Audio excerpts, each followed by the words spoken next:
বাপের ফোন দিলাম, বাপের ফিলিংস নাই, তারপর রুমও কান্দাকাটি করতেছি, বুঝছেন? পারিবারিক ঝামেলা, টেহা টেহা কারণে এই সিটটা মিলে থেকে গেছে, এই সিটটা থেকে গেছে, বুঝছেন? আর কি করতাম ভাই, এই সিটটা মিলে থাকিয়া 15 দিন আগে সিটটা মিলে থেকে গেছে ফুলাটারে, বাপের কারণে আজকে হে নিজের জীবনটা নিজে আজকে বাপের ফোন করি, বাপের আবেগ নাই। 25,000 টাকা, 25,500 টাকা সহালে দিছে আজকে বিকাশ।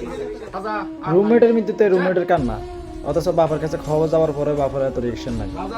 সকালবেলা হয়তো জড়গা হয়েছে, টাকাও দিছে, তো এতটা চাপের মুখে ছিল, এতটা ডিপ্রেশনে ছিল, নিজের গলায় নিজে ফার্স্ট দেওয়া লাগছে। আমি অনেকবার বলছি ভাই, প্রবাসীদেরকে এত ডিপ্রেশন দিবেন না, পারিবারিক কোনো টেনশন দিবেন না।